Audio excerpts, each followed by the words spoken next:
Pakistan is once again making global headlines for all the wrong reasons. The United States has now raised an alarm over the rash of attacks on churches in Pakistan and urged Pakistani authorities to investigate the mob attacks on churches and Christian homes. This followed rumours that a Christian man had committed blasphemy of Islam by desecrating the Koran, a charge the Christian community there has denied. Hundreds of Muslim men attacked a predominantly Christian area on the outskirts of the eastern industrial city of Faisalabad on Wednesday, setting fire to churches and vandalizing and looting homes of scores of Christians who have had to flee the area, fearing for their lives. The US State Department spokesperson said, "We are deeply concerned that churches and homes were targeted in response to reported Quran desecration in Pakistan." They added that while the United States backs free expression, violence or the threat of violence is never an acceptable form of expression. The statement goes on to say, "We urge Pakistani authorities to conduct a full investigation into these allegations and call for calm." So how did it all begin? A crowd vandalized 8 churches and several homes following accusations of blasphemy against Islam in Pakistan's most populated province of Punjab, stoking tensions between local Muslim and minority Christian communities. The National Commission for Human Rights in Pakistan has termed the incident sad and shameful. According to reports, 2 Christian men were charged by the local police in the town of Jaranwala on the grounds of desecrating the Holy Quran and abusing Prophet Muhammad. The report says the men had been booked under Pakistan's blasphemy laws. Thousands of Muslims then went on a rampage, setting churches ablaze and vandalizing the homes of Christians in the area. A dozen buildings connected to churches were also damaged. The police have arrested more than 100 protesters and launched an investigation into the violence. Authorities say the situation remains tense, but no casualties have been reported. Meanwhile, the blasphemy case against 2 local Christian residents carries the death sentence. Authorities say torn pages of the sacred text with blasphemous content allegedly scribbled on them in red marker ink were found near a Christian community.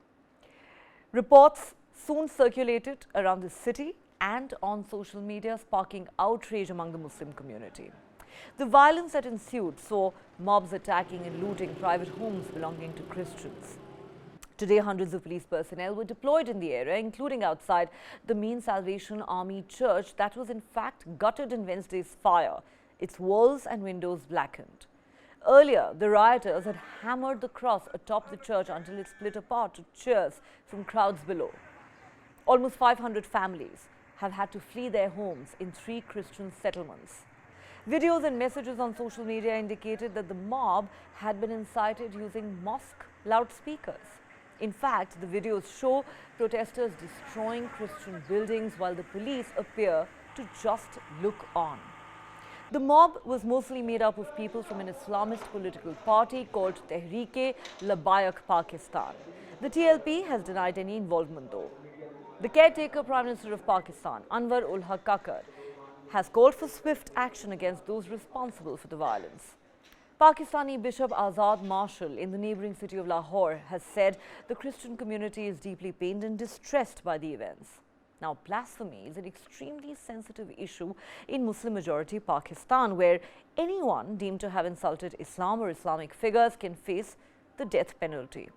Critics say rumours of insults to Islam are often fanned as a way to settle scores against non-Muslims. Even though Pakistan has yet to sentence anyone to death for blasphemy, a mere accusation can result in widespread riots, even lynchings. Religion-fueled violence in Pakistan has in fact risen since the country made blasphemy punishable by death. Since 1990, at least 80 people have been killed in connection with blasphemy allegations in that country. Those killed included people accused of blasphemy, their family members, their lawyers, and at least 1 judge.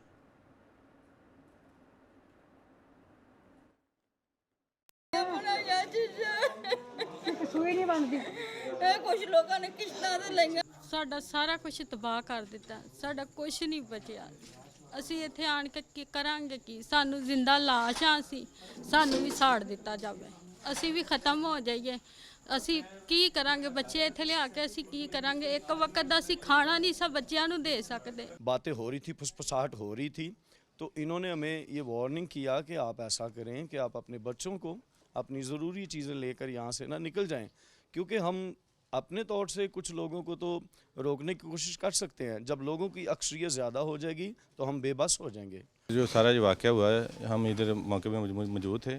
ये हमारे भाई हैं, हम इनके गमी खुशी में शरीक होते हैं, ये हमारी गमी खुशी में शरीक होते हैं। अगर लोकल लोग इधर होते ना तो ये सानिया नहीं होना था, लेकिन थोड़ी सी सुस्ती दिखाई है इंतज़ामिया ने। अगर इंतज़ामिया सुस्ती ना दिखाती तो इतना बड़ा एक्सीडेंट नहीं होना था। All right, let's now go across to Ramakrishna Sridharan, consulting editor with News9, who joins us live from Washington, D.C. Shri, welcome to Global Lens. This is obviously a very disturbing story that, has come out of the Punjab province of Pakistan. Now, we all know that Pakistan has an abysmal track record of minority rights. We've seen how minority groups have been treated there on multiple occasions, the persecution of Sikhs, the persecution of Hindu families, including forced conversion to Islam. In this case, 3 Christian settlements seem to have been practically destroyed following rumours of blasphemy, which, as we know, is a very sensitive issue in Pakistan.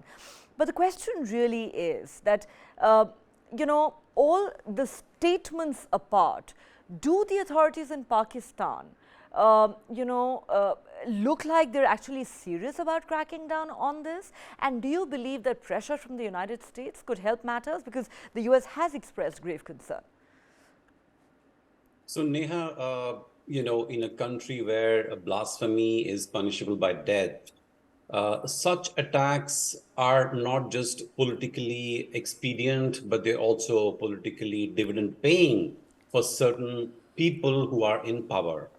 Who are these people? Largely Pakistan military, which often uses these dozens of factions, one against the other, to suit its own political and strategic requirements.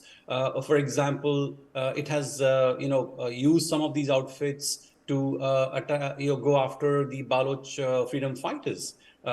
So Pakistan has a rich history of these sectarian violence, especially starting after Ziaul Haq, who himself was a hardliner. So after him, this has become much more rampant, and it's done with impunity, without any fear of consequence.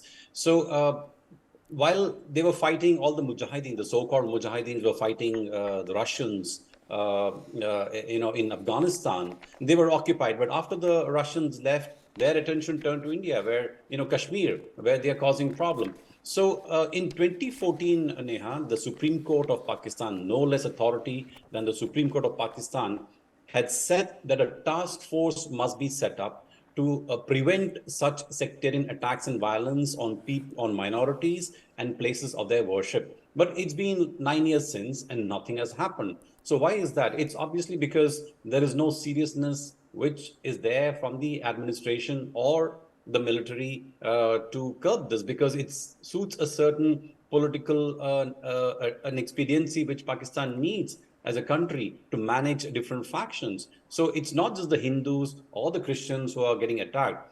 You would have, we know that routinely the Sunnis attack Shias and Shias attack Sunnis. So even the Muslim community, there are bombings that happen. And you would notice, Neha, that most of these attacks happen when there's a prayer going on. And why do they do that? The intention is to maximize the damage.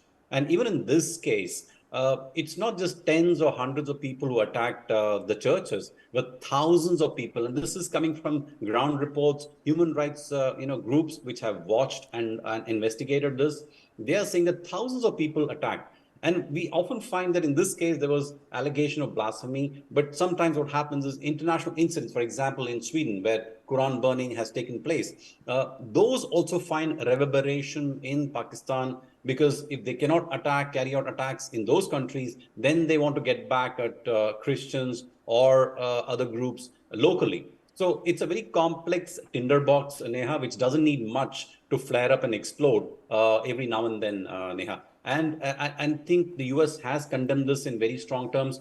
But the fact is, this is not going to stop with this. There'll be many more attacks we will see, unfortunately, unless the Pakistan army and the Pakistan government clamp down on this and they act on the Supreme Court's directive to set up a special task force which will go after such attacks, Neha.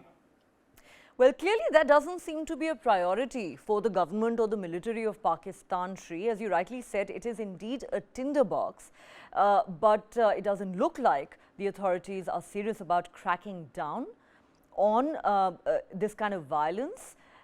And clearly, they seem to be just paying lip service by saying that they are saddened and disturbed by these incidents, and the perpetrators will not go unpunished. That's the word the Prime Minister, the interim Prime Minister used. Gutted. But I don't know how. Yes, that's the word he used to describe the attacks and the burnings, but I'm not sure how much of that he really meant. You're right, and some might even say bad choice of words, but it just sounds like lip service ultimately. That is where the problem lies. Shri, thanks for those details.